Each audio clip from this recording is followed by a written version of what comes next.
O Saber Direito é sobre a estrutura da administração. Vanice Lírio do Vale é a professora convidada. Ela mostra os critérios estruturantes da administração, os tipos de autarquias, fala sobre fundações e associações públicas e muito mais. Tudo isso agora no Saber Direito. Seja bem-vindo de volta, você que está nos acompanhando nessa série de aulas no Saber Direito relacionadas à estrutura da administração. Na nossa aula passada, nós vimos os primeiros elementos sobre a atividade de estruturação da administração, critério de especialização funcional, administração direta, indireta, e hoje nós vamos prosseguir com o tema da moldura constitucional para esta atividade específica de criação de entes da administração indireta. Queria demarcar de novo com você por que isto é relevante, por que você precisa entender esta diversidade de entes da administração. Lembre-se que nem toda relação que você mantém com o governo municipal é necessariamente uma relação com a administração direta, porque o governo municipal pode se estruturar e criar outros entes. Então, na eventualidade de você ter que redigir um recurso administrativo, exercer o seu direito de petição, ou mesmo, se desafortunadamente você precisar propor uma demanda judicial, é preciso entender, neste cipoal, que às vezes parece ser a administração pública, quem é o destinatário da sua postulação ou da sua reivindicação. Por isso é importante a gente entender e distinguir os vários níveis da estrutura de organização da administração pública. Pois bem, nesta nossa sessão, vamos estar falando sobre, ou dissecando, foi a expressão que usei na aula anterior, dissecando os termos do artigo 37, inciso 19 da Constituição Federal, que é o pilar principal no que diz respeito à disciplina constitucional dos entes da administração indireta. Muito bem, e o que nos diz o artigo 37, 19? O que ele diz que seja particularmente relevante para a gente prosseguir nessa nossa aproximação com essa matéria? Veja, o primeiro conjunto de palavras que o artigo 37, 19 da Constituição Federal usa é somente por lei específica, e ele segue dizendo, será criada autarquia ou autorizada a criar, e segue o preceito. Mas vamos nos ater a essas primeiras palavras, somente por lei específica, porque elas já são por si bastante significativas. Vejam que elas já traduzem uma primeira determinação. A decisão pela criação de um ente da administração indireta é uma decisão que se dá necessariamente por lei. Nós já vimos, quando estudamos a criação dos órgãos da administração direta, que também em relação aos órgãos, a decisão de criação e extinção se dá por lei. No caso das entidades da administração indireta, esta exigência da lei ela é ainda mais importante, porque lembrem-se, nós vimos isso na sessão passada, a decisão pela criação de uma entidade da administração indireta expressa a criação de uma outra pessoa jurídica e transfere por delegação legal a execução de uma atividade não mais à administração direta, não mais à prefeitura da cidade X ou ao governo do estado Y, mas sim à autarquia, à fundação, à entidade da administração indireta que se está cogitando.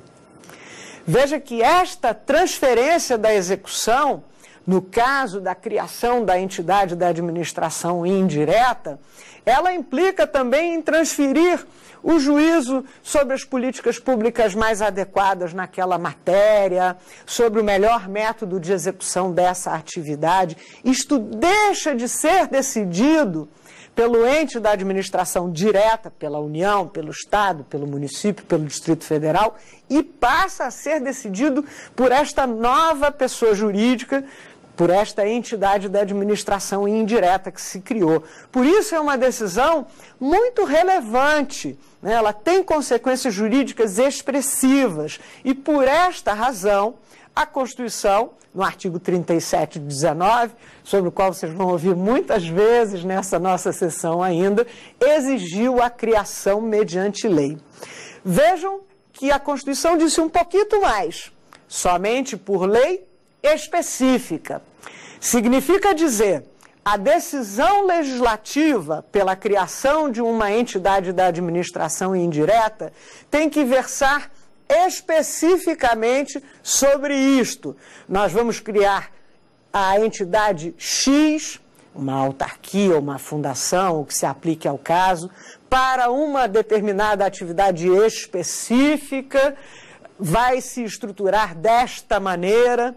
Então, a utilização pela Constituição Federal dessa expressão somente por lei específica afasta, por exemplo, uma figura que a gente ouve muito na administração pública, uma figura de lei guarda-chuva, né? Não é possível no nosso ordenamento, com a literalidade do texto do artigo 37-19 da Constituição Federal, uma lei que, por exemplo, dissesse: fica autorizado o chefe do Poder Executivo a criar a entidade da administração indireta que for necessária à boa gestão.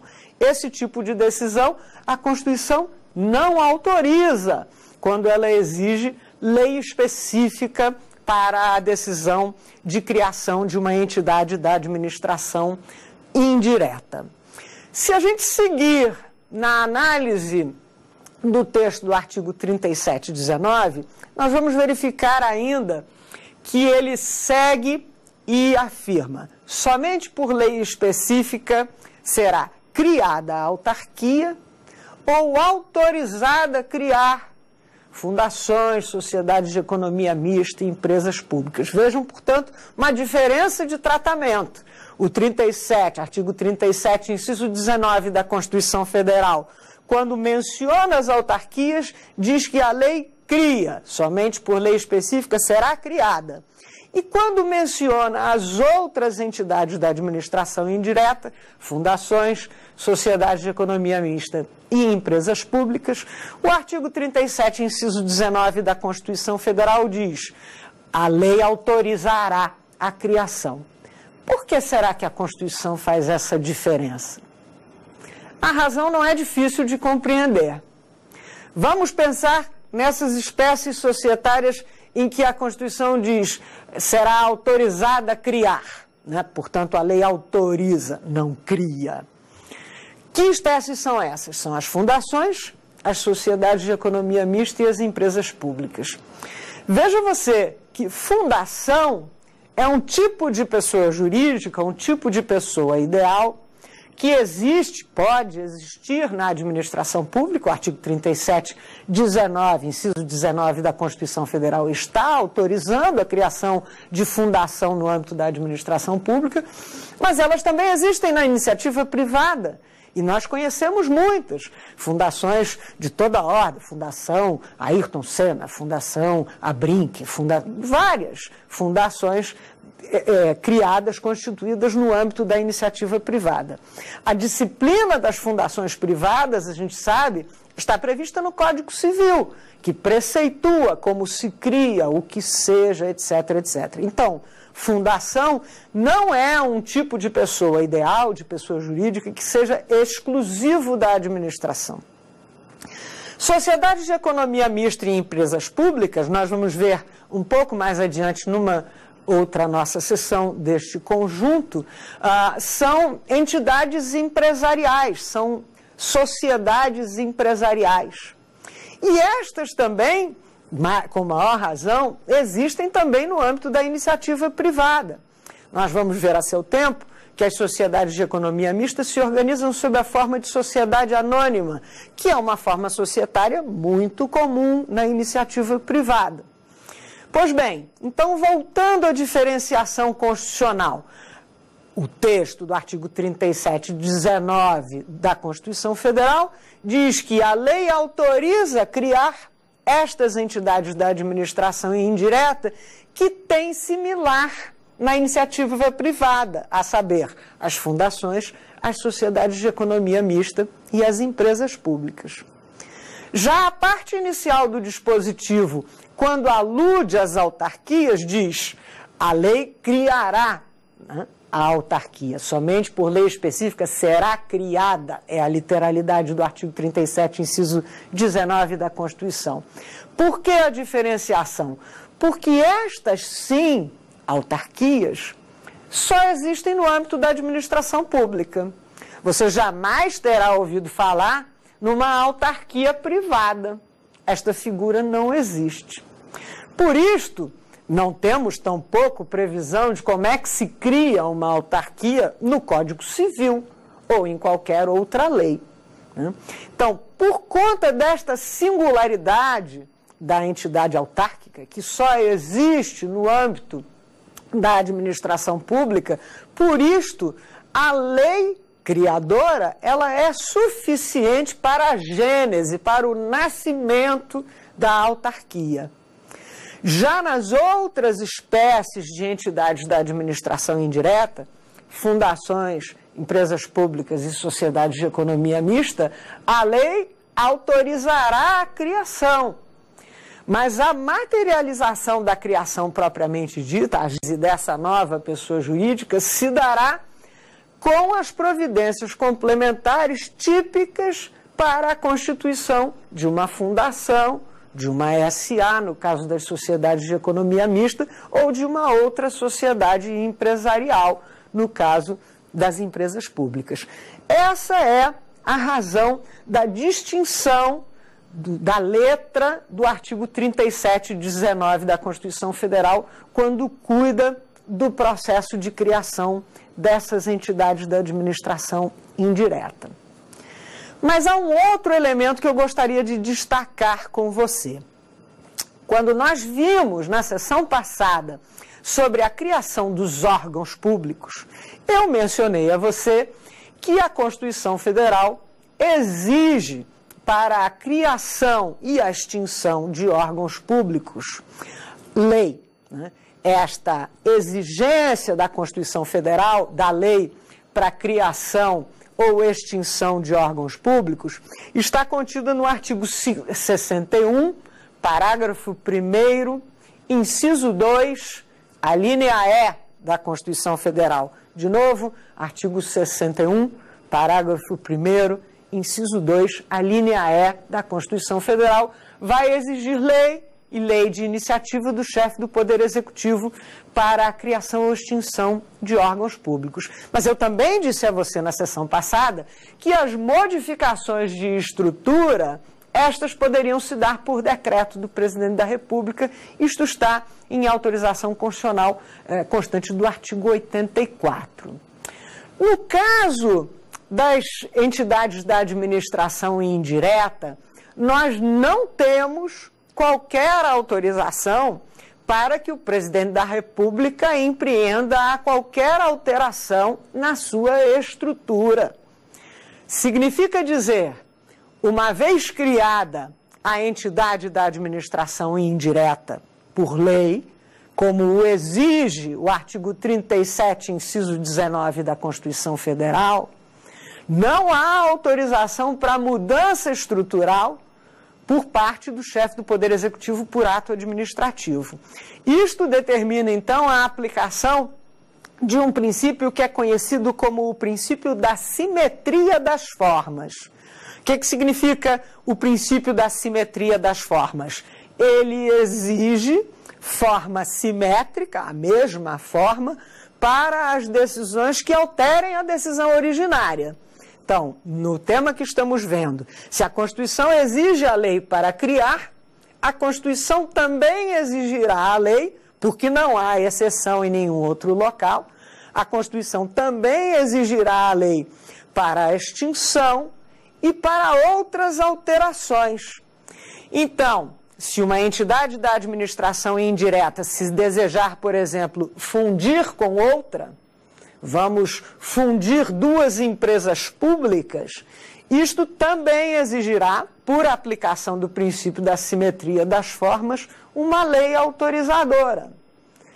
Ou se, ao contrário, eu tenho uma sociedade de economia mista que cresceu muito e eu pretendo cindir essa sociedade de economia mista, quero dividi-la, também por aplicação do princípio da simetria das formas, eu vou precisar de lei e de lei específica. Se eu tenho uma entidade da administração indireta que está organizada sob a forma de empresa pública e eu quero mudar, quero que ela passe a se organizar sob a forma de sociedade de economia mista, também terá aplicação o princípio da simetria das formas e vai exigir lei para esta decisão.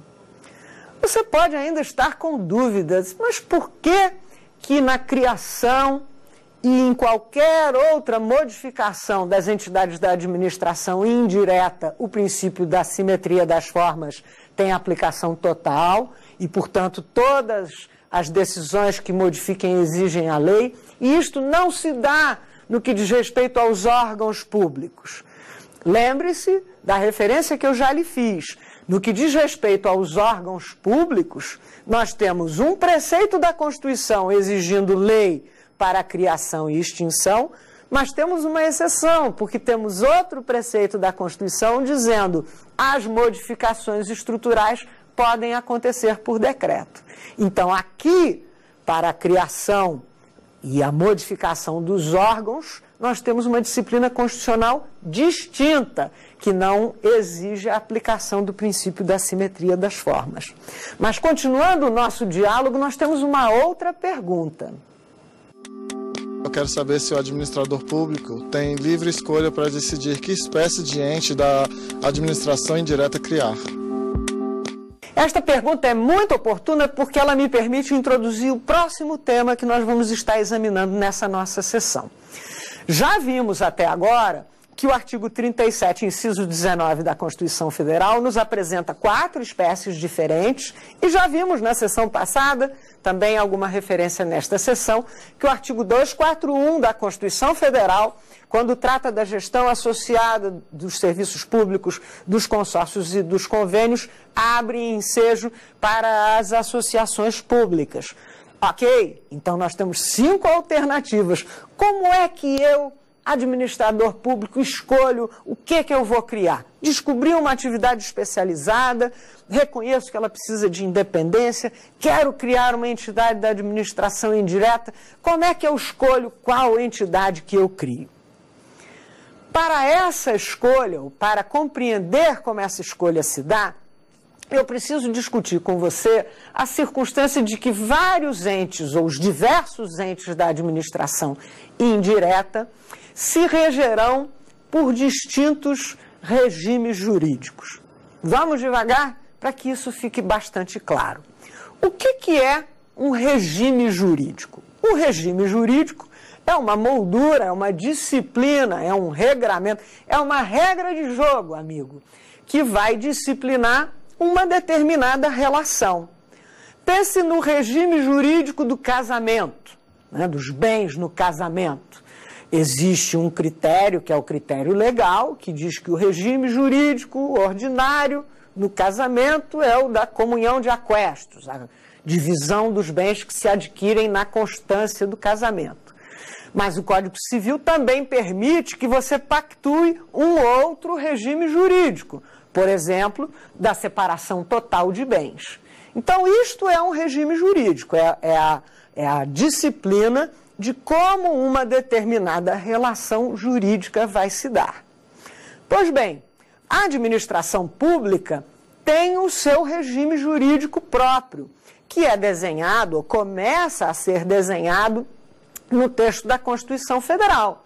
Quando a gente consulta lá o artigo 37 caput da Constituição Federal, e ele nos diz, nos explicita os princípios regedores da administração pública, legalidade, publicidade, moralidade, impessoalidade, eficiência, aí nós já estamos falando do regime jurídico da administração.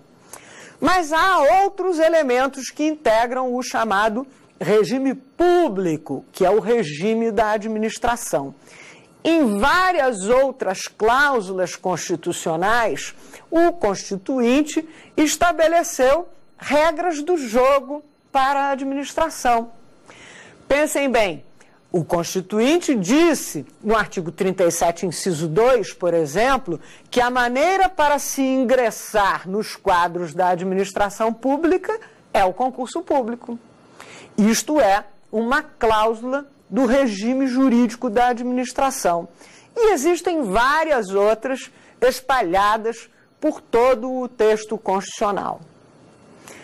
Acontece que quando a gente pensa na diversidade de atividades que a administração executa, nós vamos reconhecer que para algumas delas ela vai precisar de um determinado regime jurídico, com algumas prerrogativas.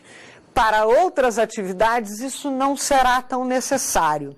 Vamos a um exemplo para você entender melhor. Pense bem num exemplo que está disseminado em boa parte do país, acontece no meu município de origem, no Rio de Janeiro, mas certamente em outros, que é o exemplo da lei seca. O que acontece na lei seca? Na operação lei seca, né? Você está dirigindo o seu veículo, é docemente convidado a parar numa noite de sábado, onde aí então se vai verificar se você tem álcool circulando no seu sistema, se os seus documentos estão em dia, se você pagou o IPVA, se cumpriu todos os requisitos legais e regulamentares. E desta operação pode resultar, desafortunadamente para você, a apreensão do seu veículo, né? Você, por azar, tinha bebido lá uma tacinha de champanhe, acusou álcool no sangue, apreendeu o seu veículo. Ou você não fez a vistoria, ou qualquer dessas coisas, que sempre se descobre alguma coisa, né? Você pode ter, por consequência, apreendido o seu veículo.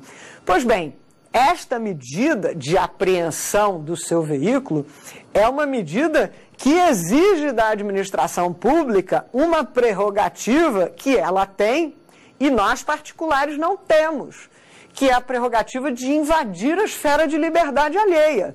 Porque quando a administração apreende o seu veículo, ela naquele momento toma o seu veículo, conduz para o depósito, você vai ter que dar outra solução para a sua vida, né? Então vejam que para esse tipo de atividade, que é uma atividade de fiscalização, a administração precisa de uma prerrogativa que o particular não tem. Se você tivesse um vizinho cri-cri, que verificasse que o seu carro está desatendendo uma condição qualquer da lei de trânsito, ele jamais poderia apreender o seu veículo. Ele não tem esta prerrogativa.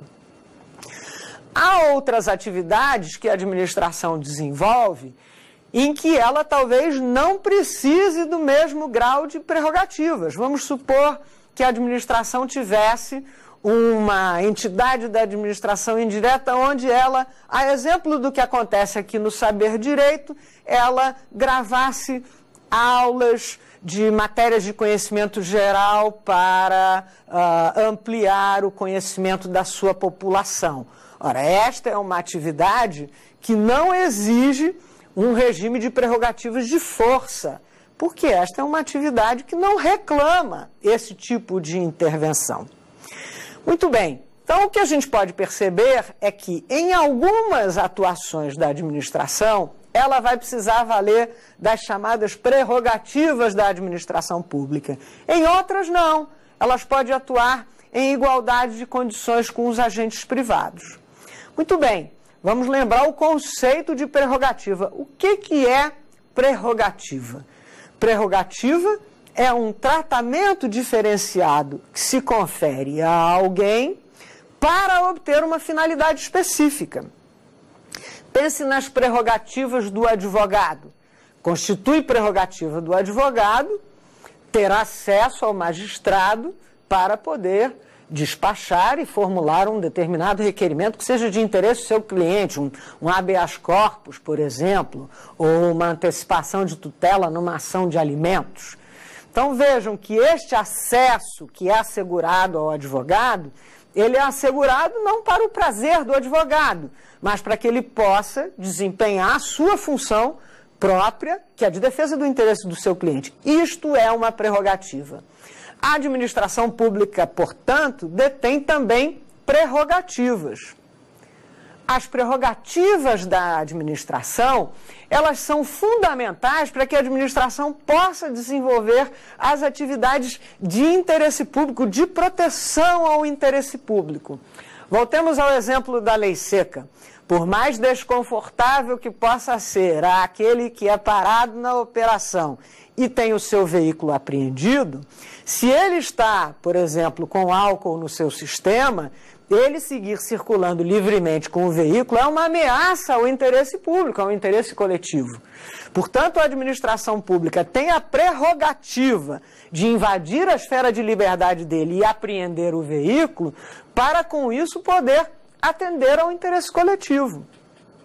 No campo da fiscalização desenvolvida pela administração pública, nós vamos ter dezenas de exemplos, né? A fiscalização que identifica, por hipótese, uma obra ilegal, uma obra que está acontecendo sem licenciamento, né? A fiscalização pode embargar a obra, paralisar a obra imediatamente. Por quê? Porque a obra ilegal, a obra que não é precedida de licenciamento, não atende, no mais das vezes, às condições técnicas e impõe em si um perigo, um risco àqueles que estejam circulando, estejam nas áreas vizinhas, etc. A apreensão de medicamento, alimento vencido, né? Esta também é uma atividade que a administração pública desenvolve no exercício da fiscalização, invade a esfera de liberdade do proprietário desses medicamentos ou alimentos vencidos, mas precisa acontecer em defesa do interesse coletivo. Então, portanto, a gente pode verificar que a administração deve ter prerrogativas também para poder realizar a função que a Constituição lhe assinala, e essas prerrogativas se traduzem ou se transferem para o chamado regime público, regime jurídico público, que é o regime que rege a administração pública. No que vai consistir o regime público? O que integra, quais são as cláusulas que integram o regime público? Bom, primeira delas, deflui do conjunto de princípios aos quais eu já me referi, que são expressos no artigo 37 caput da Constituição Federal. Quando o artigo 37 caput da Constituição Federal diz que a administração se rege pelo princípio da legalidade, da impessoalidade, da moralidade, da publicidade e da eficiência, desse conjunto de princípios se extrai uma primeira prerrogativa da administração pública, que é a presunção de legalidade, legitimidade e veracidade dos atos administrativos. Se a própria Constituição presume que a administração age observando o princípio de legalidade, esta é uma prerrogativa, esta é uma das cláusulas do regime público, e isso significa simplesmente que o ônus da prova se transfere àquele que pretende sustentar que o ato da administração é ilegal, é ilegítimo ou não corresponde à verdade. Então, este é um primeiro elemento que deflui, que demarca o regime público, que é o regime típico da administração. Segundo elemento, envolvem dois atributos do ato administrativo típico, que a gente estuda ato administrativo nesta mesma disciplina de direito administrativo. Estou me referindo aos atributos da imperatividade e da autoexecutoriedade. O atributo da imperatividade, como a gente sabe, significa dizer que a administração adota, formula as suas decisões e não precisa da anuência do terceiro. Lembremos a decisão da lei seca. Se a administração, naquela circunstância da fiscalização, tivesse que virar para o condutor e dissesse: o senhor concorda, em deixar aqui o seu veículo, porque parece que o senhor bebeu um pouco, né? É muito provável que boa parte dos condutores dissessem que não bebeu tanto assim, que não impõe um risco tão grande, que ele afinal vai só ali na esquina, e aí, portanto, a atividade de proteção ao interesse coletivo, que é evitar o trânsito do motorista embriagado, não aconteceria. Então, por isso, o ato administrativo típico contém esse atributo, o atributo da imperatividade. Ele acontece, se materializa, sem exigir a concordância do terceiro. O segundo atributo é o atributo da autoexecutoriedade, que significa dizer que as decisões da administração são, aí a literalidade da palavra ajuda, são autoexecutáveis. Elas podem ser executadas pela própria administração sem autorização judicial. Isto também é imperativo. Pensem os senhores, suponhamos que a administração pública, no exercício da fiscalização urbanística, passe por um determinado edifício e verifique que tem lá uma marquise com sério comprometimento estrutural e, portanto, em vias de despencar, né? Se a administração pública tivesse que fazer um auto circunstanciado, voltar para a repartição, ir em algum lugar, redigir uma petição, para distribuir, para obter autorização judicial, para interditar, a marquise ia cair, ia atingir alguém e essa questão não estaria ainda autorizada. Por isso, por conta dessa, muitas vezes dessa imediatividade de que deve se revestir a atuação da administração, é que também integra o regime público este atributo da autoexecutoriedade dos atos administrativos. Nós vamos ter ainda uma série de outras cláusulas constitucionais mais específicas que integram o regime público e que aí, amigos, foram escolhas do Constituinte. O Constituinte podia ter escolhido de outra maneira, mas escolheu desta maneira. Vou trazer algumas para vocês. Primeira delas, eu até já me referi, que é a cláusula do princípio concursivo que está no artigo 37, inciso 2 da Constituição Federal. O Constituinte escolheu assim. Se você quer trabalhar para a administração, tem que se submeter ao concurso. Podia ser diferente. No passado foi diferente. No texto constitucional anterior era diferente. Mas agora, a partir da Constituição de 88, o princípio concursivo integra o regime público. E temos várias outras cláusulas constitucionais que integram os chamados atributos do regime público. Mas antes disso, vamos a uma outra pergunta. Queria saber se é possível alterar o regime jurídico de uma entidade de administração indireta por decreto. Estamos ainda pensando, refletindo sobre o regime jurídico que se aplica a cada entidade da administração indireta. Estamos dissecando as cláusulas de cada regime jurídico e nós vamos verificar que cada atividade da administração pública vai reclamar um regime jurídico específico. Estas que nós já vimos, por exemplo, fiscalização, e atividades que exigem essa invasão na esfera de liberdade, elas reclamam o regime, o chamado regime público, regime administrativo integral. Outras atividades não reclamarão. E, portanto, a resposta à pergunta é a seguinte: o que vai determinar o regime jurídico de uma entidade da administração indireta é a atividade que essa entidade vai desenvolver. Se a entidade da administração indireta desenvolve uma atividade, por exemplo, de fiscalização, que exige essa imperatividade, esta autoexecutoriedade, esta entidade da administração indireta necessariamente terá que ser daquelas às quais se aplicam o regime público. Nós vamos perceber isso com um pouco mais de clareza na sequência da nossa análise sobre os vários atributos do regime jurídico da administração pública. Tinha mencionado a vocês, estamos percorrendo as cláusulas do regime público, do chamado regime administrativo público, regime integral. Então, já vimos presunção de legalidade, legitimidade e veracidade. Já vimos a autoexecutoriedade e imperatividade como atributos do ato administrativo. Mencionei a vocês o concurso público e disse que há várias outras cláusulas constitucionais que integram o regime público. Muitas delas são relacionadas à matéria de pessoal.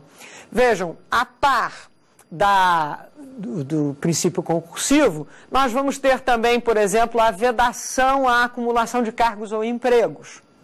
Isto também é uma opção do Constituinte. Ele quis preservar a chance de acesso a cargos e empregos para o maior número possível de pessoas. Portanto, vedou a acumulação, salvo naquelas hipóteses clássicas dos cargos de médico, magistério, etc., etc.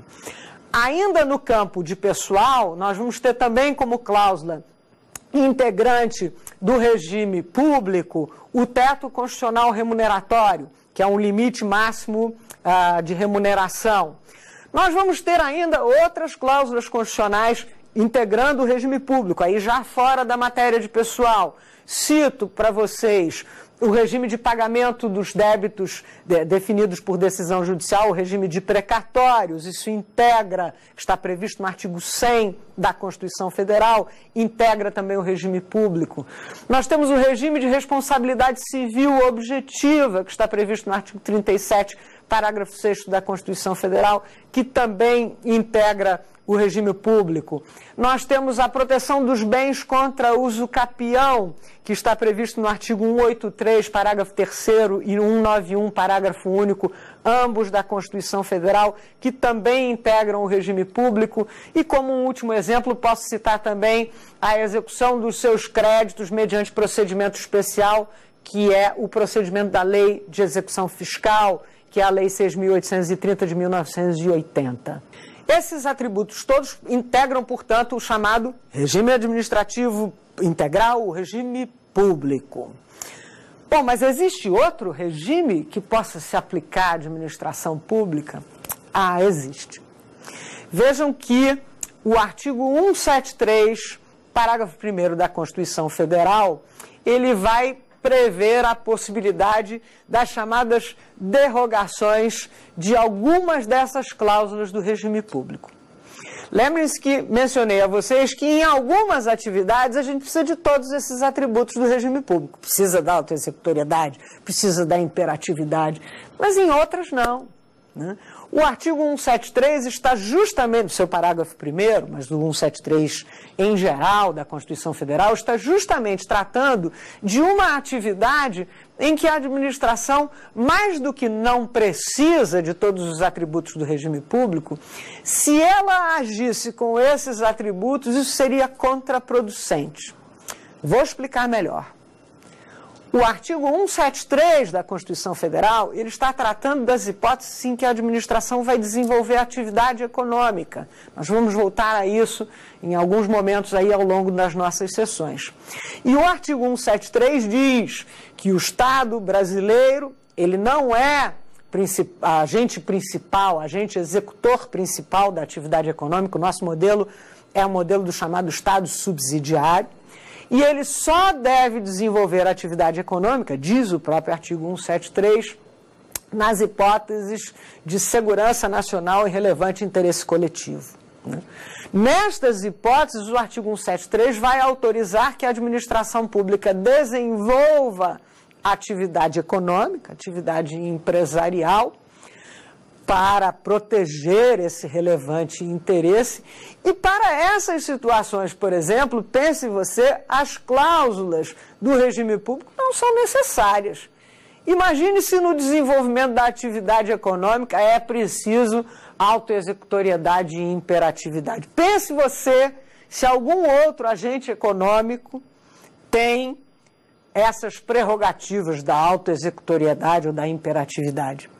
Pense num outro atributo que é típico do regime público, que é a imunidade tributária recíproca. Se a administração pública, no desenvolvimento da atividade econômica, se beneficiasse da imunidade tributária recíproca, ela já entrava não em condições de igualdade com o mercado, mas de desigualdade. Então perceba que por conta disso, por conta da natureza da atividade que a administração desenvolve nas hipóteses do artigo 173 da Constituição Federal, é que esse mesmo artigo 173, no seu parágrafo 1º, vai autorizar a derrogação de algumas cláusulas do regime público para estas entidades, né? O artigo 173, parágrafo 1º, exigia uma lei dispondo sobre estas derrogações. Esta lei sobreveio no ano de 2015, a Lei 13.303 de 2015, a chamada Lei das Estatais, que vai dispor sobre esta matéria. Então, em síntese, amigos, a gente percebe que para algumas atividades, notadamente as atividades que expressam o chamado poder de polícia, né, que expressam e que exigem esta invasão na esfera de liberdade alheia, para essas atividades a administração precisa do regime público integral, com todas as suas prerrogativas, senão ela não é capaz de desenvolver as tarefas. Para outras atividades que a administração também é chamada a desenvolver pela Constituição, ela não precisa do regime público integral, que é um regime mais forte, é um regime desigual, né? E se ela não precisa dessas prerrogativas, ela não deve tê-las. E aí nós vamos ter aquilo que a doutrina chama do regime administrativo mínimo, que é aquele regime, ou a aplicação a estas atividades das cláusulas que, inexoravelmente, a Constituição aplica independente de qualquer atividade. Nesta lista que nós verificamos, alguns desses atributos do chamado regime público podem ser afastados, podem ser derrogados, mas outros não. Outros a Constituição não autoriza o afastamento. E aí, portanto, haverá um remanescente de cláusulas desse regime público, que é o que a gente chama de regime administrativo mínimo. E aí, voltando ao nosso tema, e que foi tema da pergunta, quer dizer, como é que o administrador escolhe que entidade da administração ele vai criar? Vejam, amigos, cada entidade da administração tem a si associado um determinado regime jurídico. E aí, portanto, o gestor, o administrador público, ele tem que pensar, esta atividade, ela exige o regime público integral ou ela pode ser executada no regime administrativo mínimo? Se ela exigir o regime público integral, o espectro de possibilidades decisórias dele, administrador, estará reduzido às espécies de entidades da administração indireta às quais se aplica o regime público integral, a saber, as autarquias, as fundações estatais públicas e as associações públicas. Vamos ver isso com mais detalhe na sequência das nossas sessões. Mas fato é que se a atividade exige o regime público, o gestor público só pode criar uma autarquia, uma fundação estatal de direito público ou uma associação pública. Se, ao revés, o que o gestor está pensando em fazer é descentralizar, criar uma entidade da administração indireta para desenvolver uma atividade que não contempla o regime público, uma atividade econômica na forma do artigo 173, parágrafo 1º, como a gente viu, se esta é a alternativa que ele está cogitando, as possibilidades de entes da indireta que se porão para ele, para a decisão dele, deliberação dele, serão as chamadas entidades empresariais, a saber, as sociedades de economia mista e as empresas públicas. O gestor público não pode criar uma autarquia para desenvolver a atividade econômica, assim como o gestor público não pode criar uma sociedade de economia mista para empreender fiscalização. Então, o eixo principal de decisão, quer dizer, já vimos que para descentralizar, o critério principal é de especialização funcional. Agora, escolher a entidade que eu vou criar, aí agora o eixo principal é identificar qual é a atividade que eu vou estar transferindo por lei para esta entidade da administração indireta. E a partir da identificação desta atividade, eu já tenho definido quais são os regimes jurídicos aplicáveis, portanto, já diminui o meu universo total de decisões possíveis para a estruturação da administração indireta. Então, vejam, amigos, que é um processo com algum grau de complexidade, sem dúvida. Escolher como você estrutura qualquer coisa na vida, quase tem complexidade. Costumo brincar com os amigos e os alunos, dizendo que hoje em dia até para comprar uma televisão há uma grande complexidade, né? Você no passado entrava na Telerio e dizia, eu quero uma televisão. Hoje em dia há um sem número de escolhas que você tem que fazer, Smart, HD, nem sei reproduzir os critérios, né? Mas até esta atividade comezinha hoje em dia é repleta de complexidades. Da mesma maneira, cheio de complexidade será a formulação das decisões da administração. Muito bem, mas para esclarecer, para deixar bastante claro com você, disse eu, o regime administrativo mínimo, ele vem do regime público e ele tem derrogações, ele tem cláusulas que não se aplicam mais. Tá bom, Vanice, dirá você que está nos assistindo, mas então quais são as cláusulas que restam no chamado regime administrativo mínimo? Pois bem, vão restar no regime administrativo mínimo o princípio concursivo, já vimos isso, porque o artigo 37(2) da Constituição Federal não dispensou o concurso público, mesmo para as atividades empresariais, mesmo para as sociedades de economia mista, mesmo para as empresas públicas. A Constituição também vai estender, né, restará como cláusula do regime administrativo mínimo o teto constitucional remuneratório nas hipóteses do artigo 37, parágrafo 9º. E aí isto tem uma sutileza que nós vamos verificar um pouquinho mais adiante quando estivermos estudando as entidades empresariais, que é a distinção da chamada entidade empresarial dependente. Portanto, o teto constitucional remuneratório, na forma do artigo 37, parágrafo 9º, vai se aplicar às entidades dependentes. Nós vamos ter ainda, integrando o regime administrativo mínimo, a vedação à acumulação de cargos e empregos, já mencionei isso a você, está no artigo 37, inciso 16 da Constituição Federal.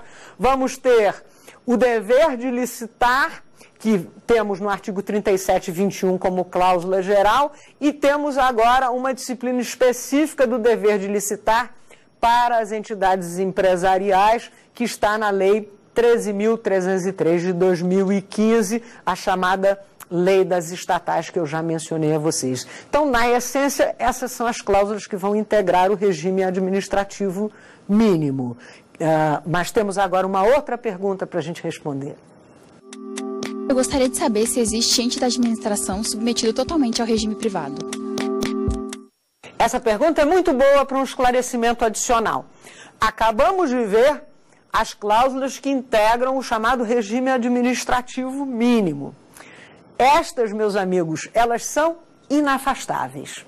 Então, embora você às vezes possa ouvir num ambiente mais coloquial, assim, com uma certa liberdade de expressão, dizendo, essas são as entidades da administração que se submetem ao regime privado, nunca é regime totalmente privado, porque ao menos estas cláusulas que integram o chamado regime administrativo mínimo vão se aplicar sempre.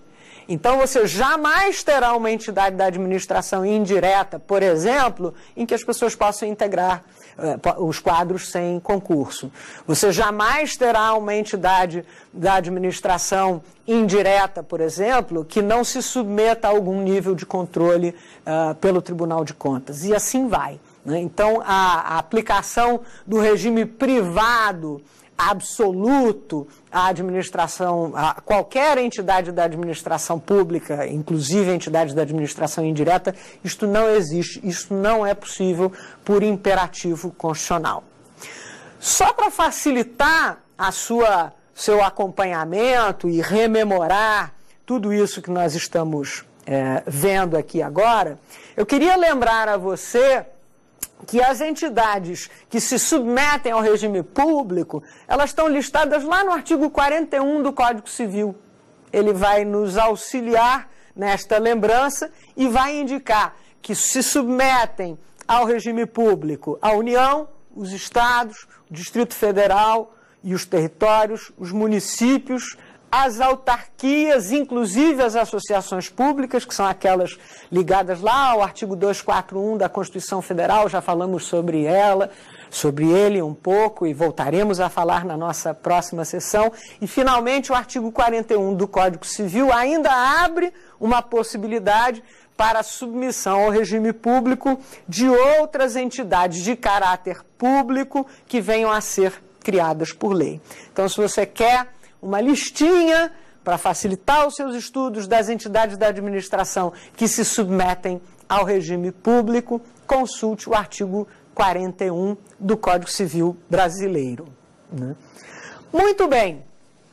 Se estas são as que se remetem, que se submetem ao regime público, quais são as entidades da administração indireta que se submetem ao regime administrativo mínimo? Bom, restarão, certamente, as empresas públicas, as sociedades de economia mista.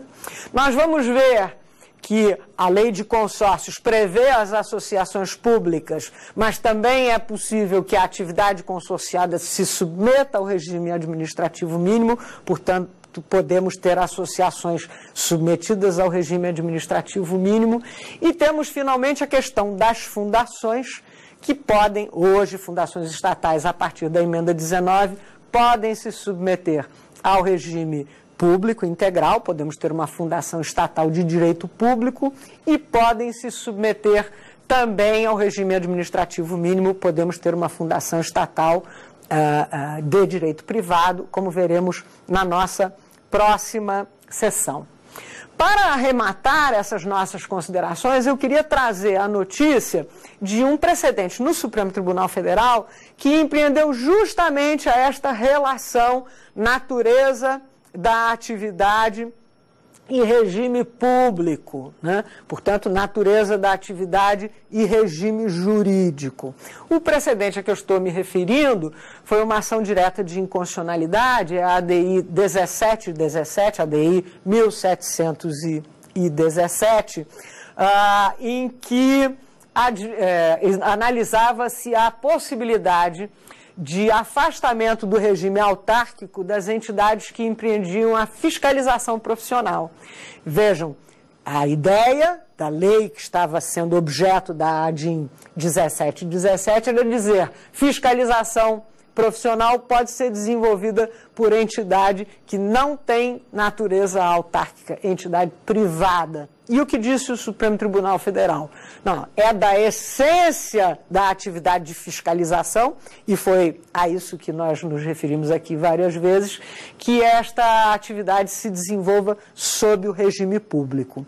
Então, temos aí claramente traçada essa lógica segundo a qual o que define o regime que se aplica a uma atividade é a natureza dessa mesma atividade, e este regime jurídico vai nos apontar que espécie de entidade da administração indireta a gente vai dever criar também.